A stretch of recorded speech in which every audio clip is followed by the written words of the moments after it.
बाजार में स्टेबिलिटी और ग्रोथ दोनों एक साथ कैसे मिले, ये सवाल ना अक्सर निवेशकों के मन में घूमता रहता है, खासकर जब मार्केट में इतना उतार चढ़ाव हो।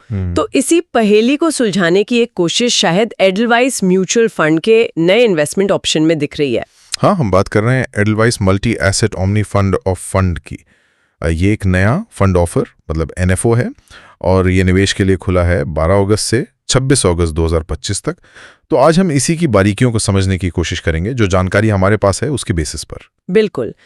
तो सबसे पहले ये एक फंड ऑफ फंड है। इसका मतलब ये हुआ कि ये सीधे स्टॉक्स या बॉन्ड्स में नहीं बल्कि दूसरे म्यूचुअल फंड्स में पैसा लगाएगा, है ना?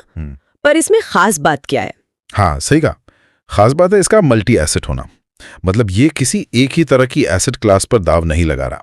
ये इक्विटी फंड्स, डेट फंड्स और गोल्ड सिल्वर ETFs जो सोने चांदी में इन्वेस्ट करते हैं, इन तीनों के पैसा बांटेगा। अच्छा। मकसद साफ है, अलग अलग तरह की संपत्तियों को मिलाकर रिस्क फैलाना, मतलब डाइवर्सिफाई करना और कोशिश करना कि बेहतर रिटर्न मिले।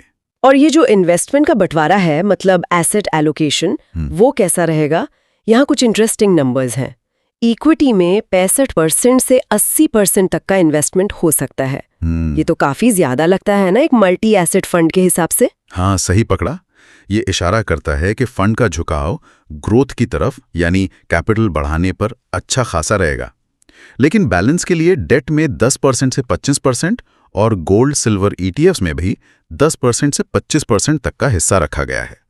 तो ये कंपोनेंट्स इसे थोड़ी स्थिरता देने और मार्केट की गिरावट से कुछ हद तक बचाने में मदद कर सकते हैं। और इसमें एक टर्म और है, डायनामिक रीबैलेंसिंग। इसका मतलब क्या हुआ निवेशकों के लिए? डायनामिक रीबैलेंसिंग का मतलब है कि ये जो 65-80% इक्विटी वाला रूल है ना, वो पत्थर की लकीर नहीं है। फंड मैनेजर मार्केट के हालात देखकर एक्टिवली इन रेशियोज को बदल सकते हैं। अच्छा। मान लीजिए इक्विटी बहुत महंगी लग रही है तो शायद वो उसका हिस्सा कम कर दें, और अगर डेट या गोल्ड सस्ता लग रहा है तो वहां इन्वेस्टमेंट बढ़ा दें। थ्योरी में ये सस्ता खरीदो महंगा बेचो वाली स्ट्रैटेजी है, लेकिन इसकी सक्सेस इस बात पर डिपेंड करती है कि मैनेजर सही टाइम पर सही फैसला ले पाते हैं या नहीं। तो इन्वेस्टर्स को इससे क्या फायदे मिल सकते हैं? पहला तो डाइवर्सिफिकेशन साफ दिख रहा है, मतलब सारा रिस्क एक जगह नहीं। बिल्कुल। इक्विटी से आपको ग्रोथ का पोटेंशियल मिलता है, डेट से स्टेबिलिटी, और सोना चांदी वो अक्सर महंगाई या जब मार्केट में अनिश्चितता होती है उस टाइम में अच्छा परफॉर्म करते देखे गए हैं। हाँ, ये उन लोगों के लिए काफी सुविधाजनक हो सकता है जो खुद अलग अलग एसेट क्लास में बैलेंस बनाने की झंझट से बचना चाहते हैं। सही बात है। और एक बात जो ध्यान खींचती है, मिनिमम इन्वेस्टमेंट सिर्फ 100 रुपए है। ये तो मतलब लगभग कोई भी शुरुआत कर सकता है। हाँ, ये एक्सेसिबिलिटी बढ़ाता है छोटे इन्वेस्टर्स के लिए। लेकिन एक और चीज जानना जरूरी है, एग्जिट लोड। अच्छा। अगर कोई 90 दिनों के अंदर ही अपना पैसा निकालता है तो उसे 1% चार्ज देना होगा।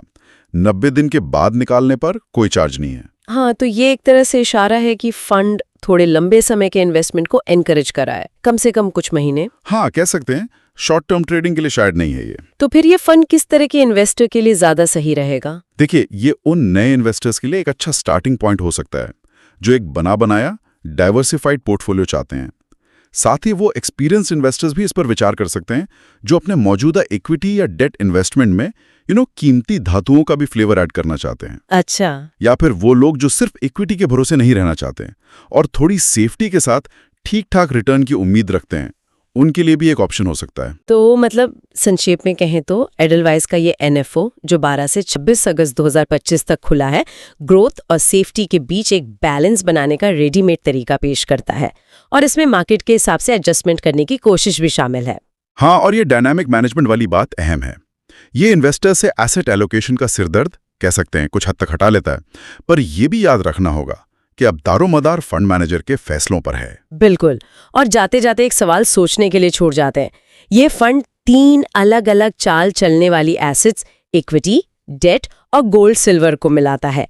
क्या इसका ये डायनामिक मैनेजमेंट सच में इन अलग अलग एसेट साइकिल्स में इन्वेस्ट करने की जो सही टाइमिंग, मतलब मार्केट टाइमिंग की जो चुनौती है, उसे हल कर पाता है, या ये बस टाइमिंग का फैसला इन्वेस्टर से हटाकर फंड मैनेजर को सौंप देता है? सोचने वाली बात है।